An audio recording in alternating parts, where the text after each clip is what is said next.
Wabarakatuh, bertemu lagi di acara Petik Pendidikan Politik Bawaslu Jakarta Utara. Nah, kali ini kita kedatangan narasumber Ibu Rini Rianti Andriani, Koordinator Penanganan Pelanggaran Bawaslu Jakarta Utara.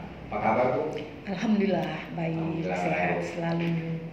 Beli kentang sama Pak Tani. Selamat datang, Ibu Rini. Terima kasih. Baik, saya akan bacakan beberapa pertanyaan, Bu.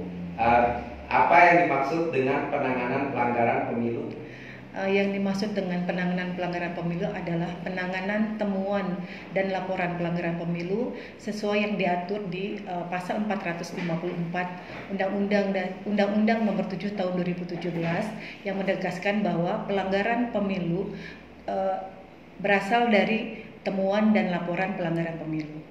Apa yang dimaksud temuan dan laporan?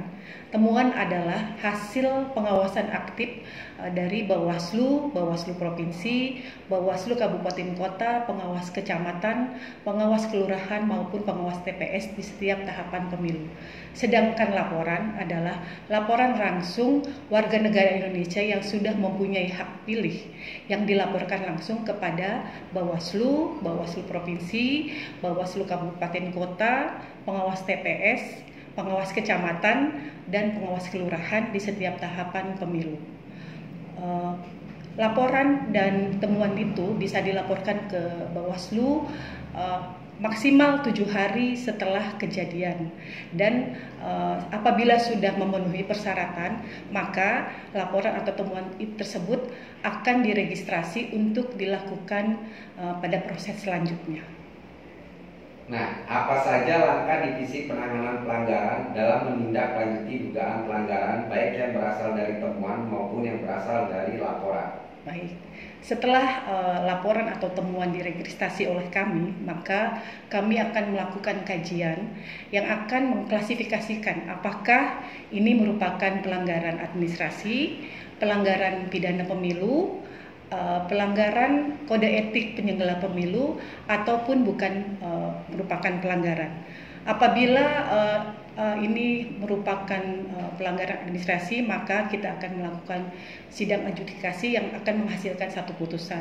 Sementara kalau untuk tindak pidana pemilu, kami akan dilakukan oleh tim Gakumdu, yaitu Gabungan Hukum Terpadu yang terdiri dari unsur Bawaslu, Kepolisian, dan Kejaksaan.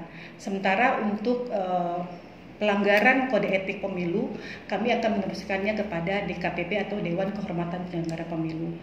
Demikian.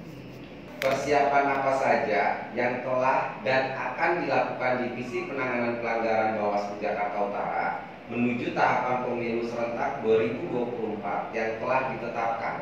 Baik, kami di Bawaslu Jakarta Utara sudah melakukan koordinasi dengan peserta pemilu, organisasi kemasyarakatan maupun organisasi kemahasiswaan untuk memberikan pemahaman tentang aturan kepemiluan serta apa-apa aja yang boleh menjadi pelanggaran atau juga bukan pelanggaran, sehingga pada saat nanti pemilu tahun 2024 pelanggaran akan lebih sedikit dari pemilu tahun 2019.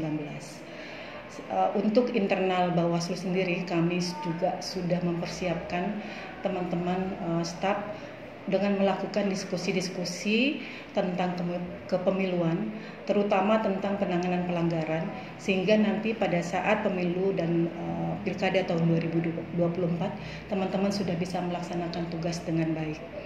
Kedepannya juga kami akan melakukan koordinasi dan diskusi-diskusi dengan stakeholder untuk menyamakan persepsi sehingga nanti pada pemilu tahun 2024 bisa melaksanakan pemilu dengan baik dan lancar. Nah, harapan Ibu dari Divisi Penanganan Pelanggaran Bawaslu Jakarta Utara untuk pemilu serentak 2024 yang akan datang apa, Bu? Harapan ke depan Bawaslu Jakarta Utara tetap bisa mempertahankan prestasi dan pencapaian yang diraih pada pemilu 2019 dan lebih meningkatkan kinerja pengawasan di pemilu serentak tahun 2024. Dan kami juga berharap partisipasi masyarakat untuk ikut serta dalam mengawasi setiap tahapan pemilu, sehingga nantinya pemilu dan pilkada serentak pada tahun 2024 dapat berjalan dengan adil, jujur, dan lancar. Terima kasih. Baik Ibu, terima kasih atas waktunya di Petik kali ini. Saya pamit. Assalamualaikum warahmatullahi wabarakatuh. Waalaikumsalam warahmatullahi wabarakatuh.